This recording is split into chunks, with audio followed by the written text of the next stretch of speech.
Today we really are, and I want to just point out to you in the seat back that's in front of you, you'll notice that there's a welcome card. So if this is your first or second time here, first time, you're going to fill out the front side of that card, and if it's your second time here and you already filled out the front side, go ahead and fill out the second side. It's a lot shorter. We'd love to just kind of connect with you here today. So if you've been here a while and you've never filled this out, if you could take a moment here today and fill this out on the side that says first time guest. Maybe make a note that it's not your first time, but if you could fill that out if you never have, that would be great as well. All right, we're going to continue on in worship. This is such a great time of year to just acknowledge our Savior's birth and to celebrate together as a community. Why don't you stand up and turn to the people around you and wish them a Merry Christmas this morning.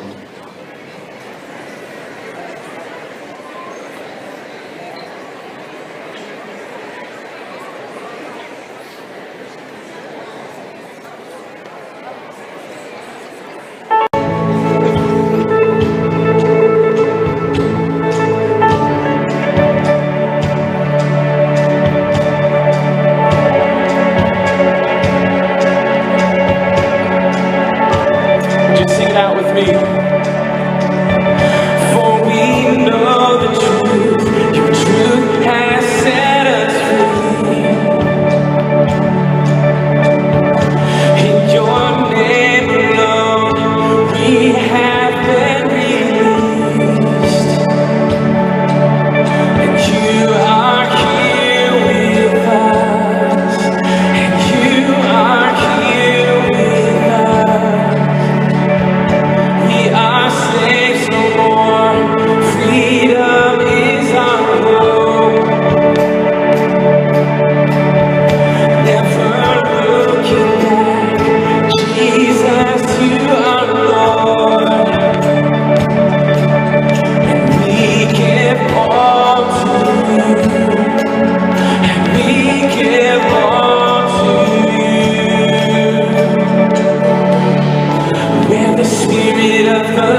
We have an opportunity here together to celebrate, take communion together. And, perhaps there's no better time of year to celebrate the Lord's Supper.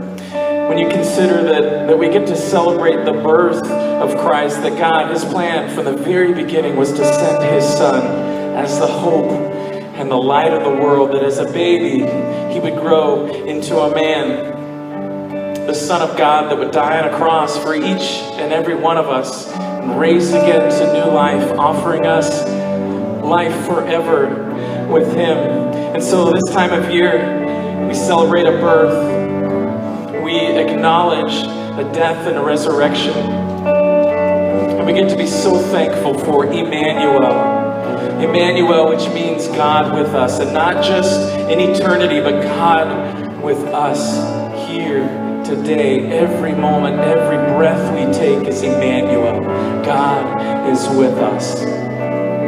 So here's what we'll do in the next few moments. You can feel free to move from your seat, and there's tables all around the room, and you can take the elements right there at the table, and then feel free to move right back to your seat and continue to pray and worship and celebrate together. So feel free to move at this time.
we're going to go ahead and move into our time of offering. So I'll call the ushers to feel free to move right into place. And before we take up the offering, I want to mention to you, if you are a first-time guest or second-time guest, you're new with us here today, this is your chance to take that blue card that you filled out and just drop it right in the plate here.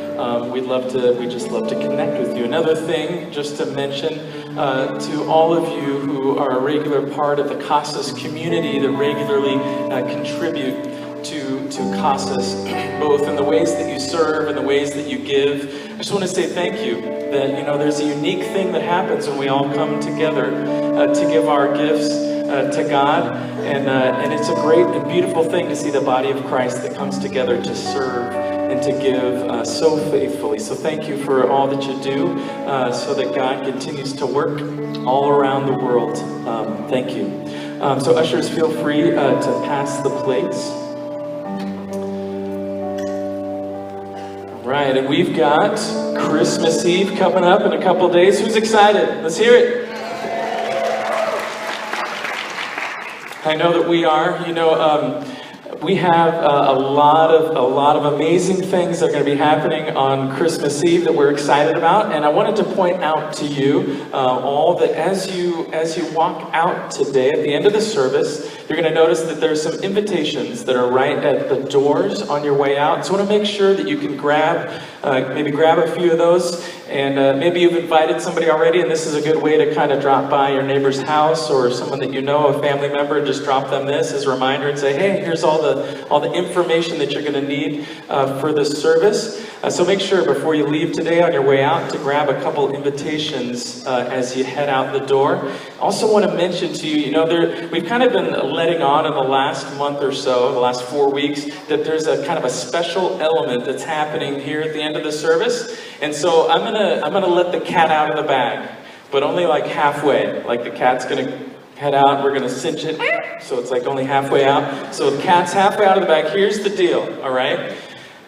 We need everybody here that's coming on Christmas Eve to download, if you have a smartphone, a tablet, mobile device, go to your app store, okay? And I need you to download the app, Wham City Lights. Okay, everybody remember that? And now this is Wham, that's W-H-A-M, City Lights. Okay, Wham City Lights.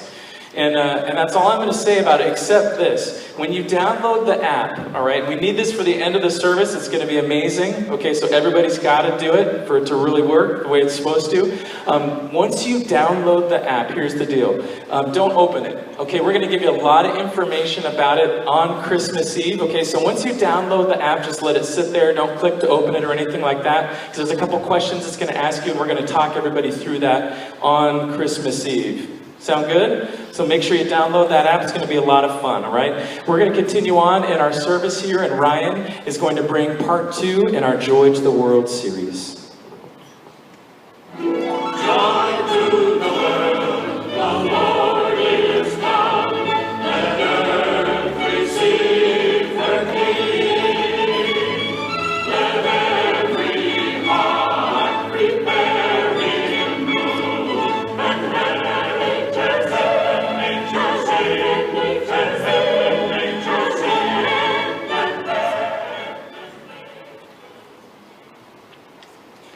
Good morning.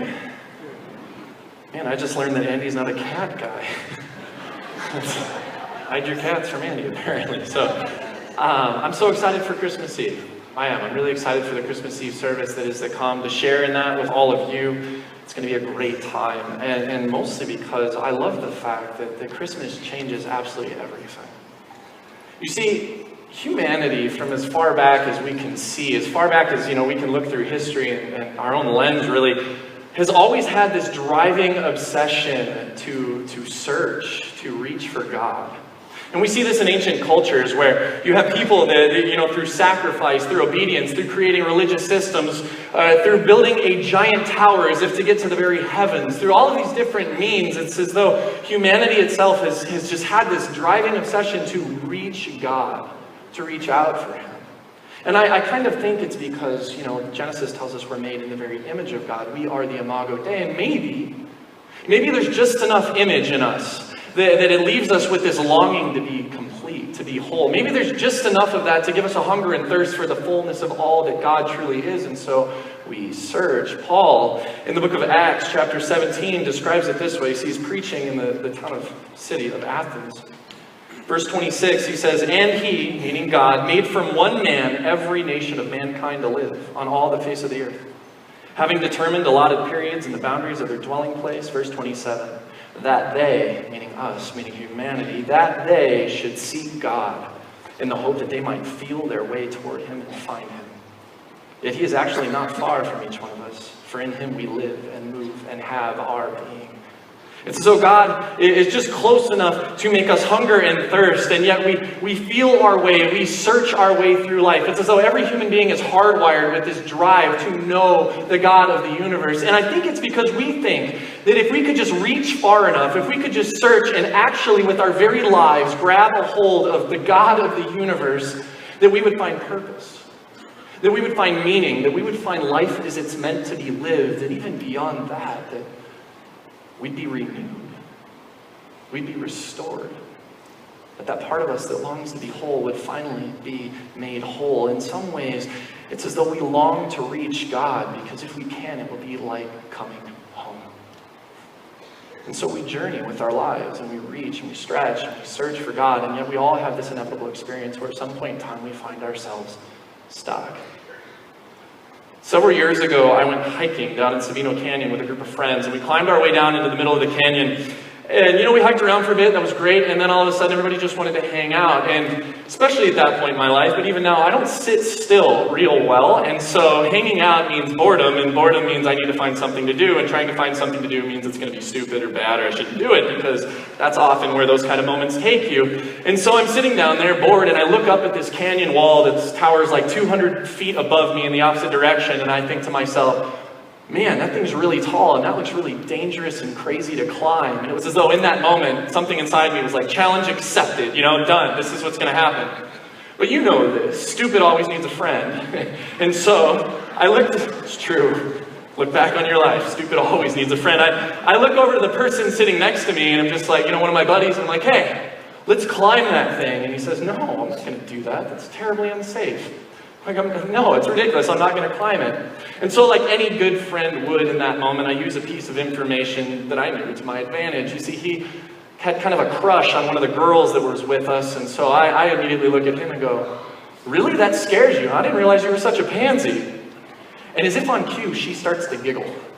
And suddenly the guy's on his feet in like 2 seconds, and he says, all right, let's do this. I'm going to climb this thing. And okay, mission accomplished. Stupid now as a friend. And so we began to climb our way up the canyon wall. And part of this is, crawling. Part of this is climbing kind of all over the place. Some of it, a lot of it vertical.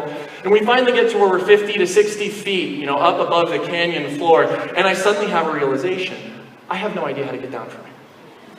I do. I look down and I'm like, I clearly can't come down the way that I came up. I have no idea where to go. And in that moment, something shifted. You see, I began to climb in the beginning because I longed to see just the glory and the grandeur of that which was at the top, to say, look where I am, we've done it.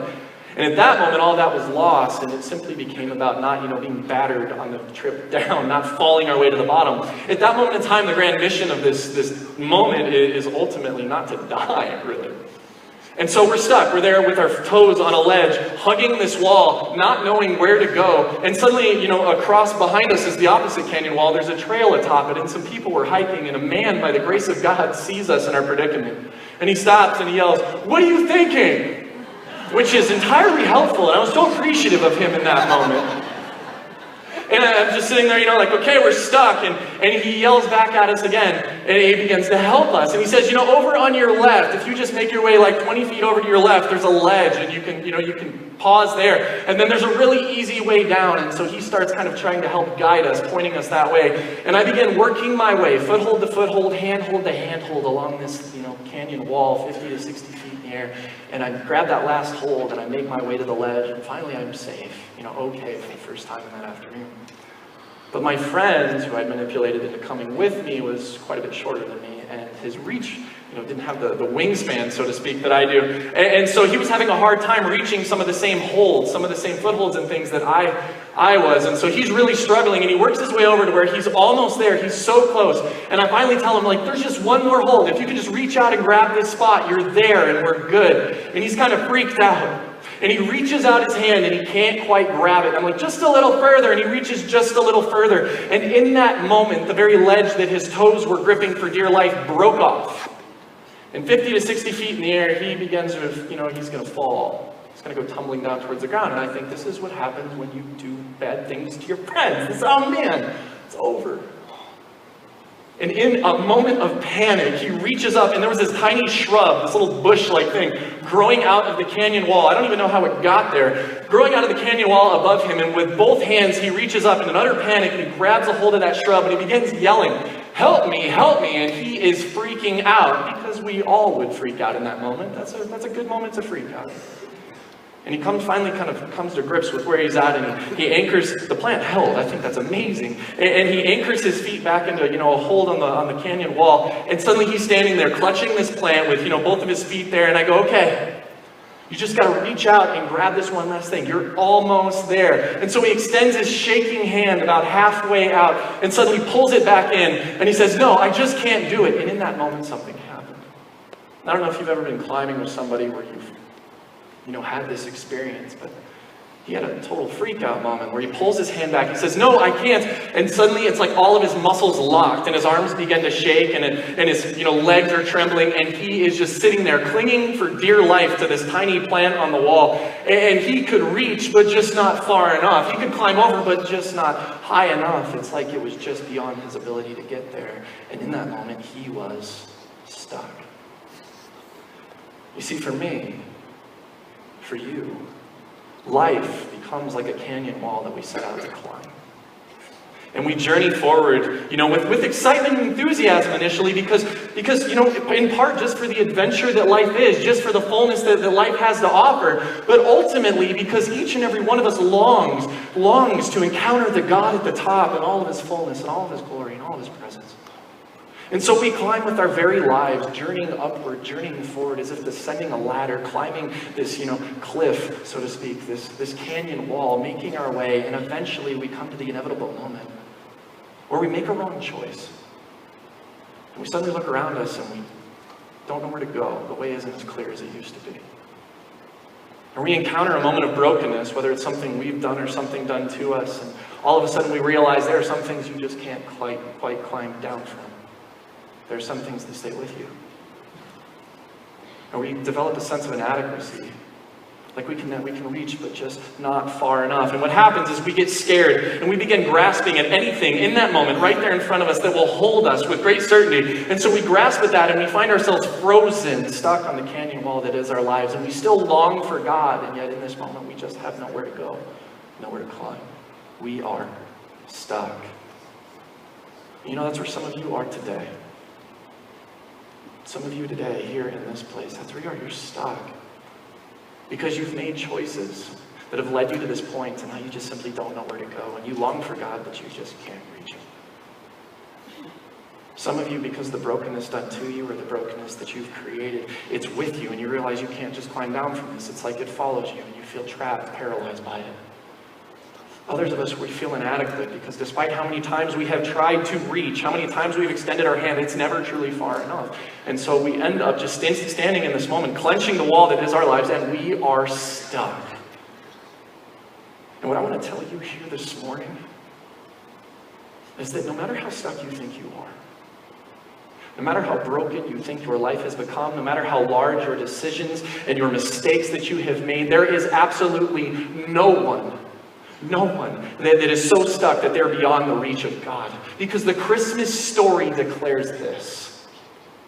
That despite our inability to often reach out for God to finally get there, the Christmas story declares that God will do extraordinary things and has done extraordinary things just to reach you.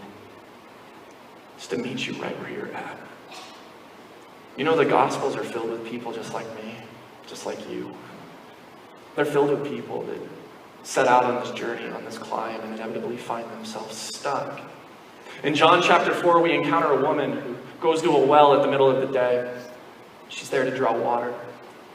And you have to understand, this isn't a normal time for her to be there to draw water. Everybody else goes in the morning, because when you draw water for your day, you go at the beginning of the day, so you'll have it for the day. And that's when everybody is there. You don't go in the middle of the afternoon when it's hot, when half the day is past. But she's there with great intention, because she's there to hide. You see, if she shows up in the morning when everybody else is there, she's going to have to pretend like she doesn't see the constant looks of disappointment and disapproval on all the faces around her as they look at her life, as they look into her eyes. She's going to have to pretend like she doesn't see the label that has been placed upon her and the judgment that everybody else has kind of weighed upon her. She's going to have to pretend like that doesn't exist. And ultimately, she's going to have to even hide from one of her deepest of fears, that label is actually true.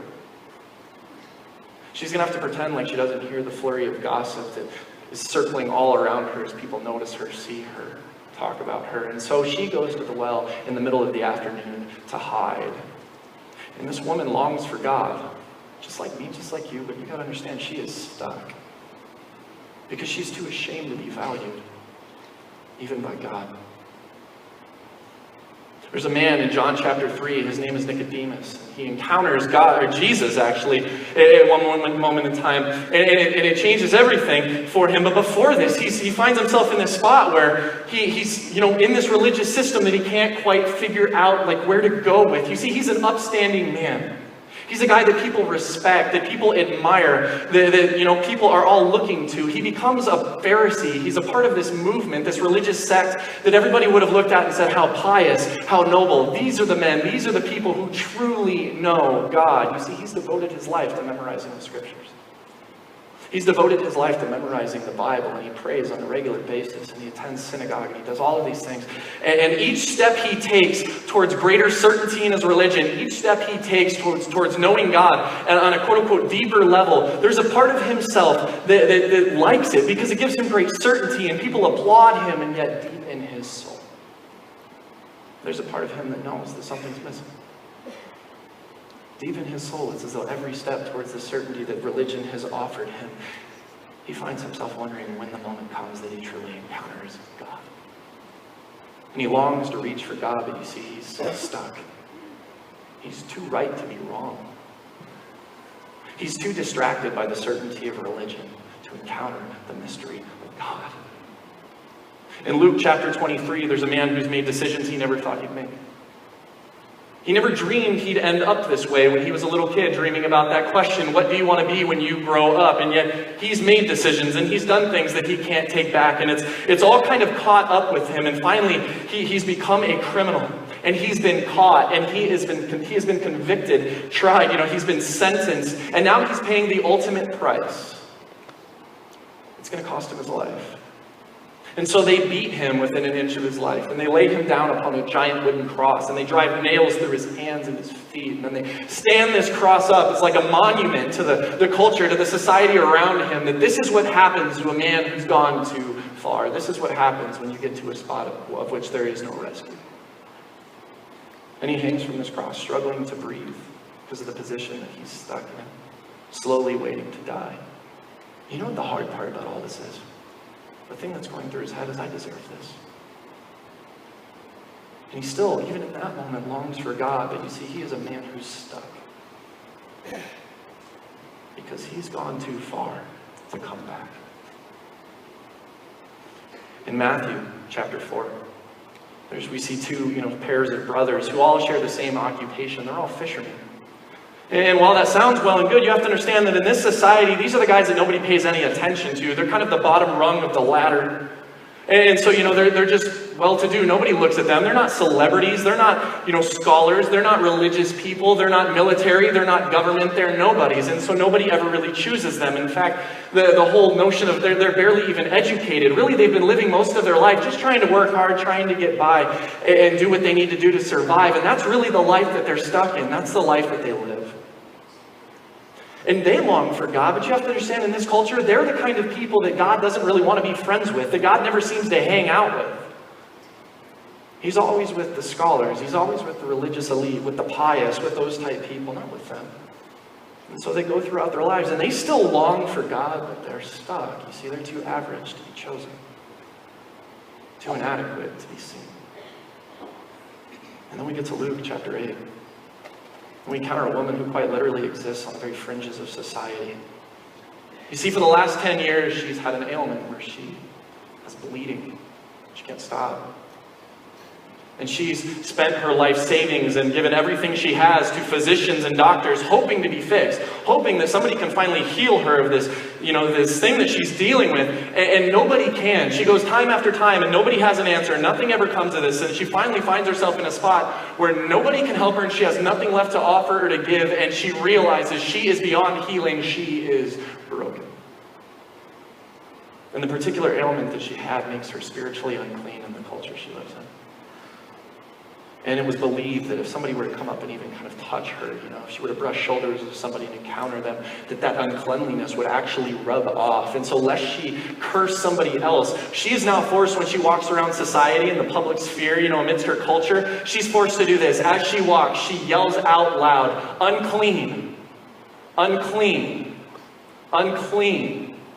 As if to announce, to the world around her, I am untouchable. It's not bad enough that she knows that she's broken. She has to wear it like a badge, like a name tag, and the whole world must know it because no one is allowed to touch her. You know what the worst part is?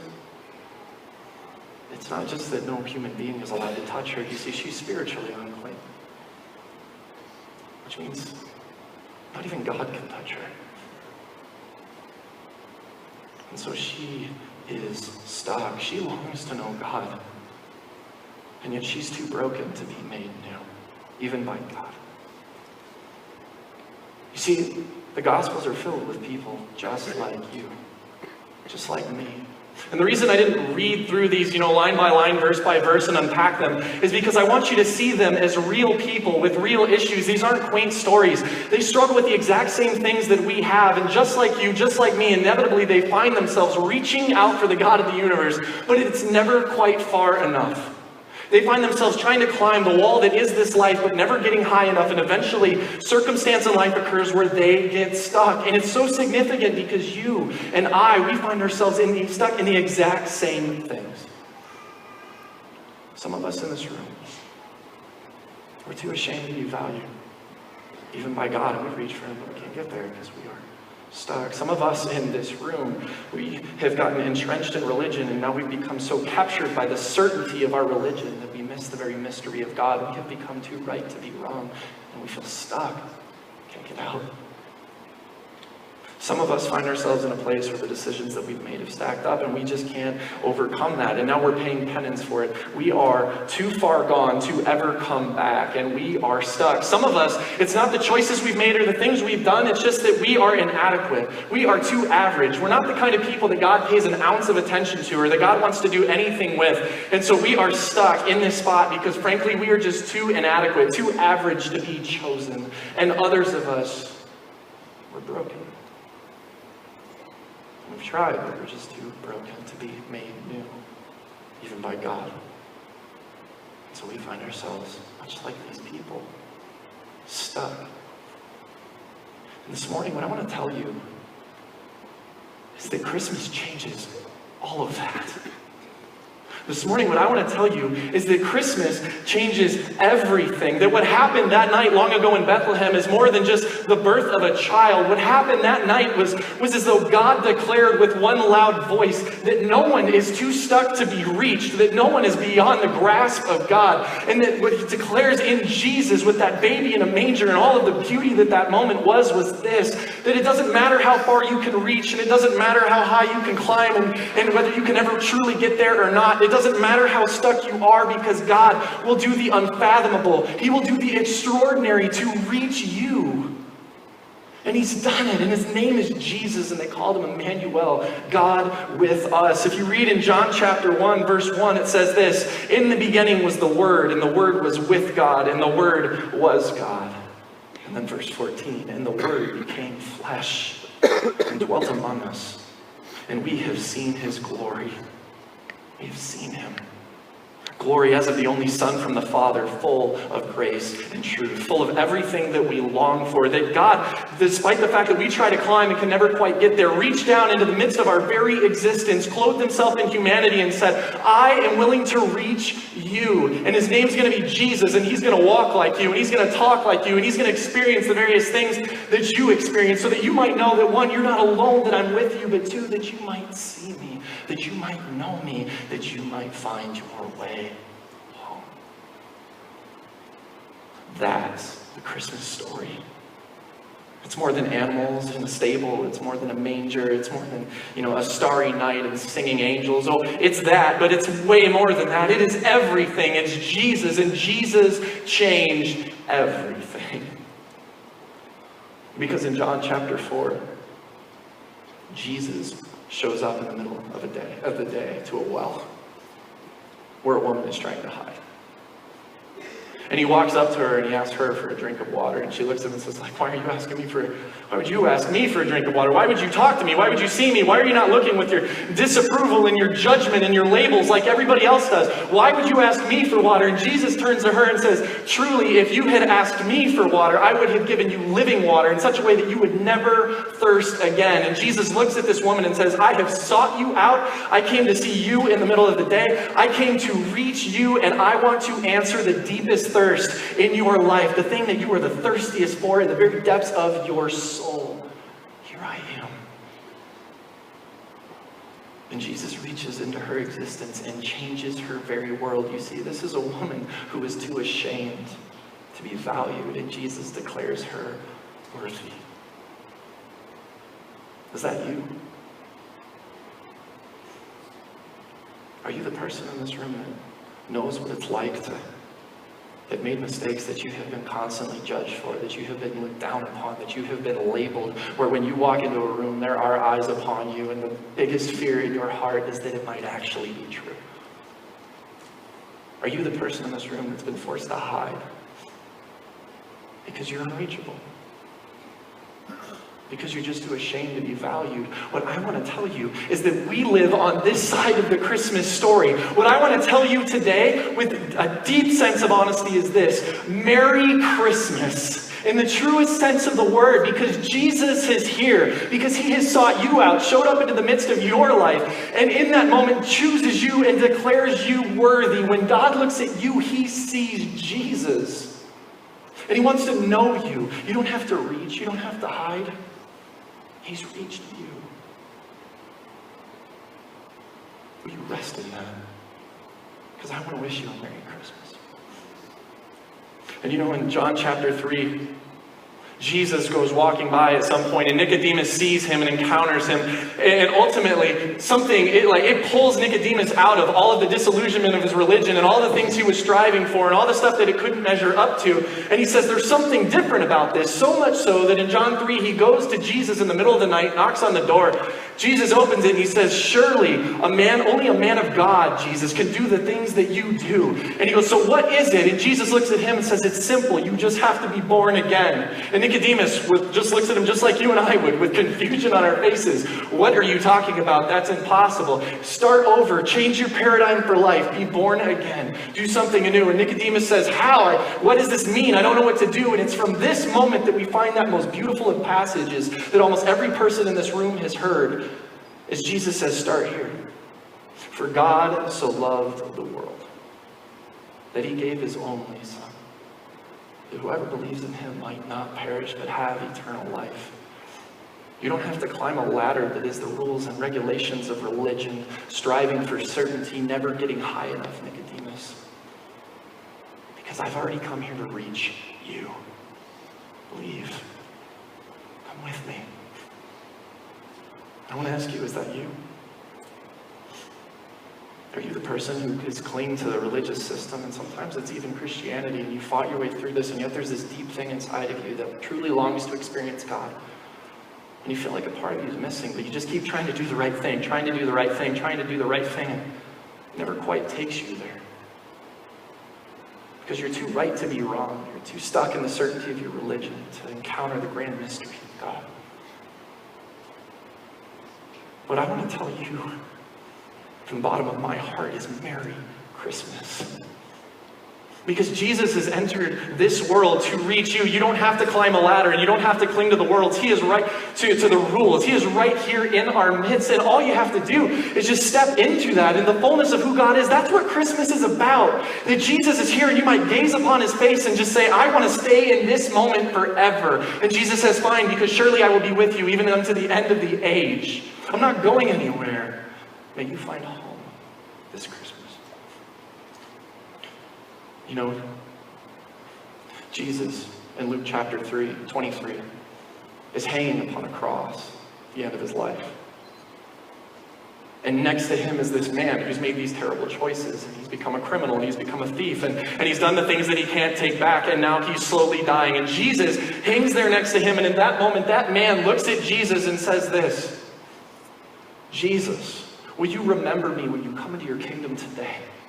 Because you have to understand, this man is too far, he's stuck, he's too far gone to come back. And so he doesn't say, Jesus, save me. He doesn't say, Jesus, change this. He believes he deserves this, and he's stuck in it. And so he looks at Jesus and just says, look, at the very least, when you go into your kingdom, I'm not going to be there, but could you remember me? When you go into your kingdom today, will you remember me? And Jesus looks at him and says this, truly I say to you, today you will be with me in paradise. And I imagine those words were the most profound words he had ever heard in his entire life. As Jesus, even in that moment, even upon a cross, even to a criminal, looks at him and says, no one is beyond the reach of God. That no one is beyond the grace of God. It is limitless. And he pours it out and says, you're coming with me. Because I'll go to death and back if I have to. And he does. Nothing can stop Jesus. No one is beyond the reach of God. No one is so stuck that they can't come back. And so I want to ask you, is that you? Are you the person whose decisions have stacked up steadily and slowly to where it's become like a wall of mistakes that you can't climb over, and now you're just facing your punishment? Are you the person who's beyond reach? You're too far gone to come back? I want to wish you a Merry Christmas.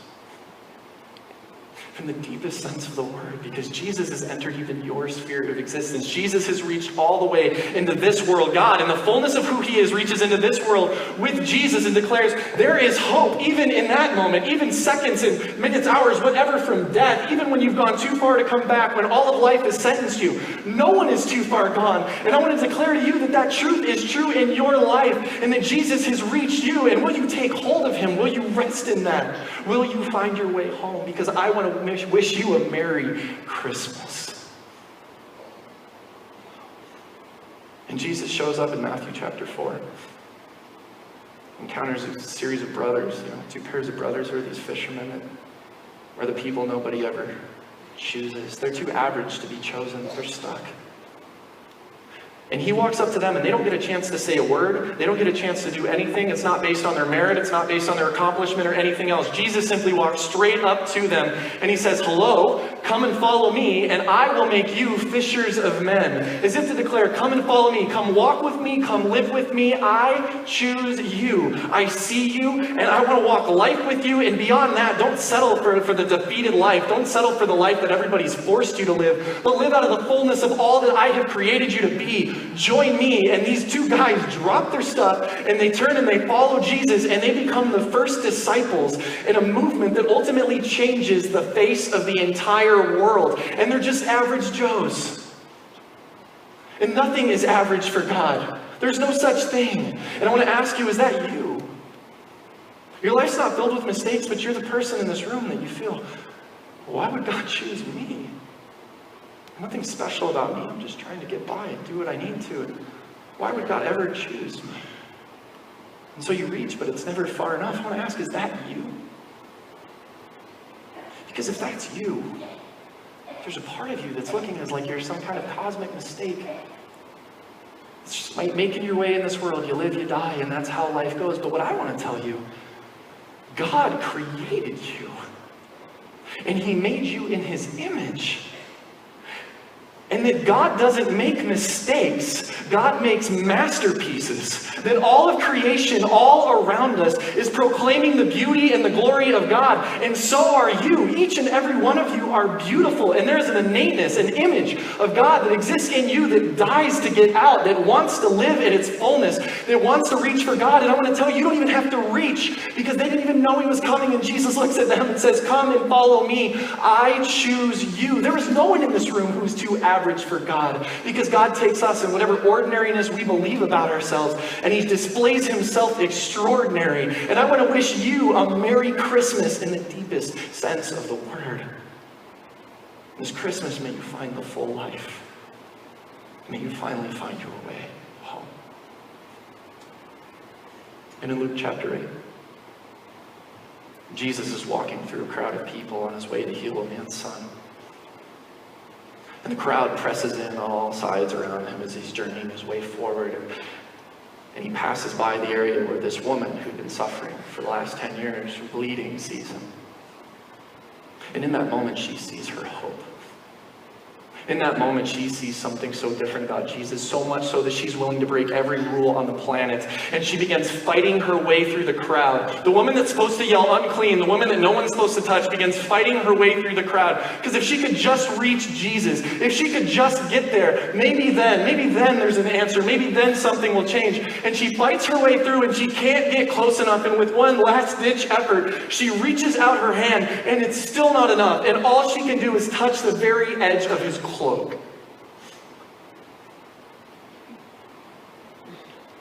You know that day when my friend was stuck upon the canyon wall, and he's standing there clinging for dear life, and he's too scared to move because he's stuck and he's too inadequate to make his way forward. I said, you just got to reach this next spot and you'll be all right, just do it. And he goes, no, I just can't. And so in that moment, I took my arm and I anchored it around a rock, and I leaned out and I said, then just grab my arm. And he grabs a hold of my arm, and with the stability that I'm pulling him in, I grab him and pull him all the way back to this ledge as he makes his way over, and he was fine, he was okay. Because Jesus reaches him even when he couldn't reach. And what happens to this woman? She, with that last-ditch moment, reaches, and it's just not far enough. And she just brushes the edge of his cloak. And Jesus stops. And he turns, and he says a phrase that would have blown her mind, because she's the untouchable, remember? She's the one no one's allowed to touch. And he turns and he says this, who touched me? Who touched me? And she, in probably a moment of utter just brokenness, stands there and says, it was me. I did. And he says, your faith has healed you. And Jesus, in all of his power and all that is the fullness of God himself, reaches into the center of her very existence and heals her and changes her life and redeems her and makes her whole, as if to declare, no one is so broken that they cannot be made new. No one has to fight so hard that they reach and can't quite get there, because Jesus himself has come into our sphere. He has reached us, and it changes everything. It does. It changes her world. It changes constantly the stories of the people that we see in the Gospels. And it's true today. We live on this side of the Christmas story. Hope has arrived in the form of Jesus, and he's entered our sphere. He has entered our world, and he wants to change everything. And so no matter who you are, no matter what you are stuck in, no matter how inadequate you feel, no matter what brokenness you carry, no matter what decisions and mistakes and things that you have made, Jesus has already landed square into the middle of your reality. And he wants to love you. And he wants to redeem you. And he wants to pour grace out upon your life and invite you into the grand adventure that is life with Christ. That is the Christmas story. The story of a God who comes near. And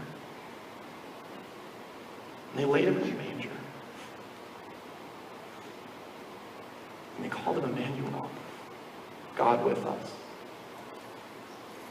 It was Jesus reaching you so that you would never have to reach out again. Carrying you so that you wouldn't have to climb. And he wants to change your reality. He is the fullness of God. He is the true Christmas story. His name is Jesus, and he truly is joy to the world.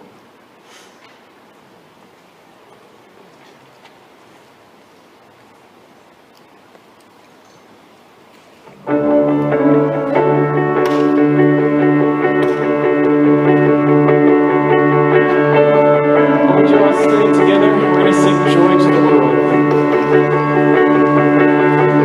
Joy to the world, the Lord is come.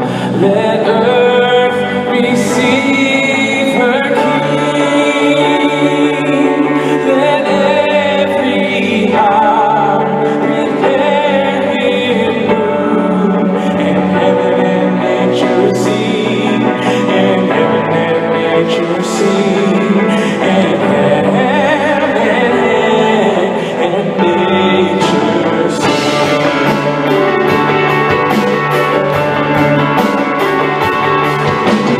Joy to the earth, the Savior reigns. When men their songs employ, our fields and floods, rocks, hills and plains, we keep the sounding joy. We keep the sounding joy. We keep the sounding